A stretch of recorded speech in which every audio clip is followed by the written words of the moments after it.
Actions play.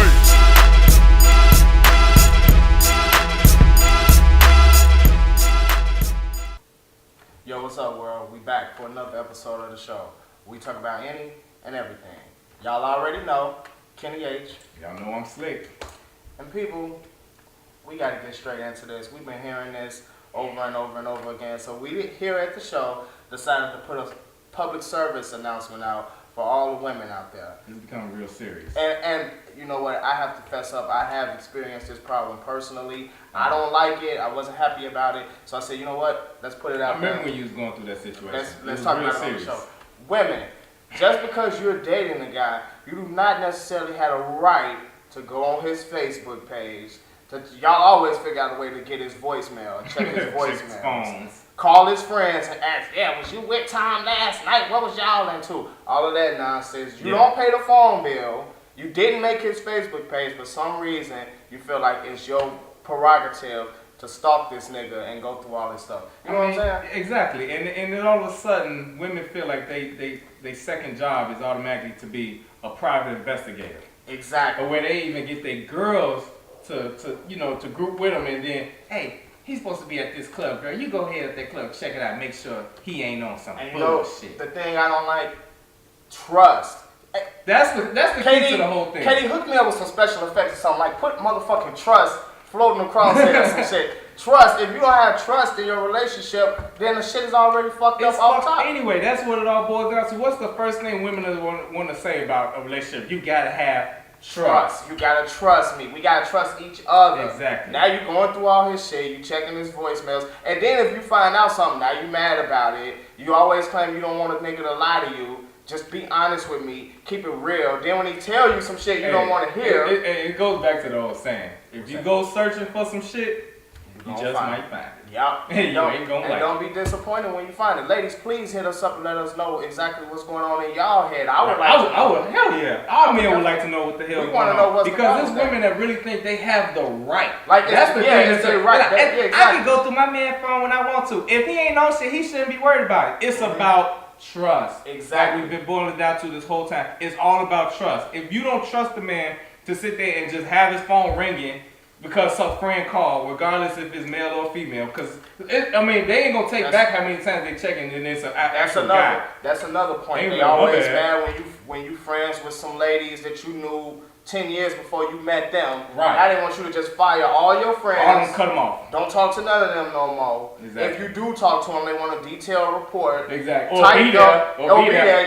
Yeah. Okay, you want to call it now. Right. I'm sitting here. Right. Call her right now. And please don't let her call you while you're a lady there and you don't answer the phone. Oh my God. She gonna be right there on top of it right there. Oh man. Why you want to answer your phone? Yeah, what's wrong? Why you want to answer your phone? Any reason you couldn't answer that? And what's the next thing they be talking about? It ain't no good black men out there. Oh my God.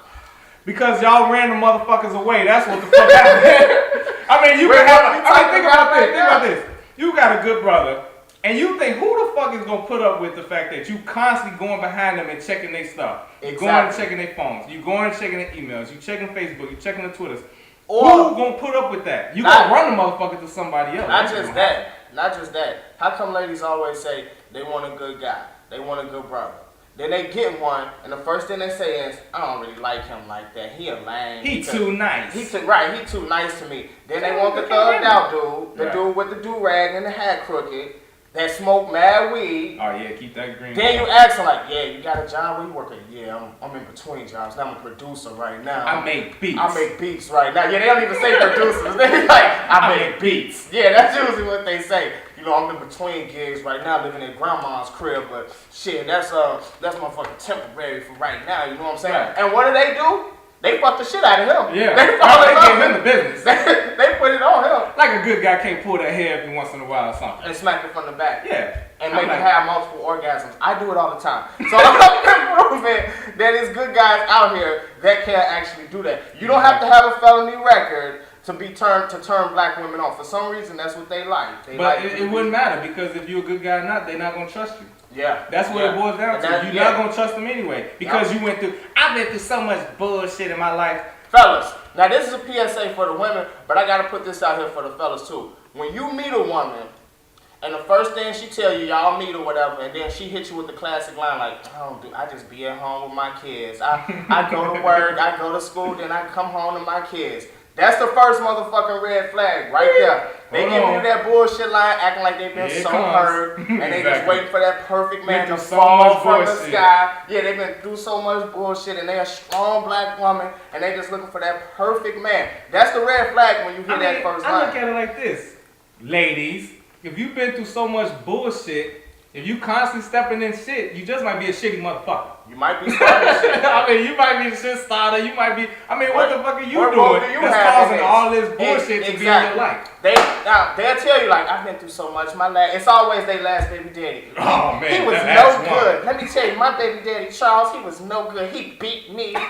He wouldn't take care of his kids. His little son Charles Jr. hate him to this day. Right. He can't stand that motherfucker. He got out the county. He seen my baby once. I'm telling you, he seen my baby one time in 4 years. Right. She leaves out that she slept with Charles's brother. Right, forget about she left all that out. She leaves out the fact that she only liked Charles in the first place because he had 24s on his Chevy. Exactly. She leaves that out. He was drug dealing, and the motherfucker been riding high, sitting high in the semi.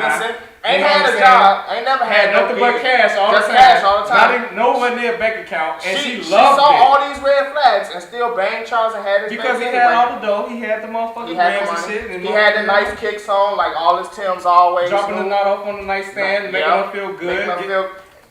You know he making it rain at the club. Man. They go out to eat, he paying, he tipping and shit. She loving it. She loving it. But she forgot to mention the fact. Okay, this nigga got 24s on his Chevy. Yeah. He rolling around with brand new Timbs on. Woo!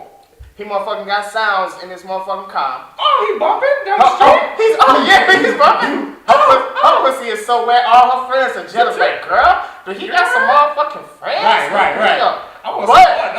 But here's the problem. She ignored the fact that Charles lives in his grandma's basement. She ignored the fact that Charles has never had a real job since he graduated. Exactly. She ignores the fact if he graduated at all. You making that dough at 15, who's gonna keep going? Exactly. You making what, $300-$400 a night at 15? Why do you need to pay bills and shit? Damn, a book. She ignored the fact that he got motherfucking thug life till I die across his whole neck, and then some teardrops for every homicide he committed. She forgot about that, so that just erases any employment. Anything is going on. Right. So now let's fast forward to when your dumb ass meet her at the bar and she telling you what I just said. My baby daddy ain't no good. I've been through so much with him. Oh my God, I'm just looking for a nice man to come rescue me. But she leaves out all this shit about y'all. Exactly. And ladies, y'all already know we telling nothing but the damn truth. That's all we do on the show. Because most of them either know somebody or it's y'all ourselves that's going through it right now. And this is the thing. Ladies, if it is you, the first step to recovery is admitting you have a problem. You have to say it. You have to say it. Hey, that is me. I'm going through the same thing. Your nightmare may not be named Charles. His name may be Pookie or Ray Ray or Lil Ron or so on and so on and so on. Right, Tiny L, any of that bullshit. But you get what we saying. Exactly. So ladies, before you start crying and complaining, there's no good man, I can't find any good man, figure out exactly what you had to do in causing this situation. And like we said in the beginning, stop checking your man's phone. Because if he is a good guy, he's going to be bad soon enough. You will turn him bad. You would fuck him up all the way. My boy KD Stacks on production. My man Slick. I'm Kenny H. This is the show. Check you next time.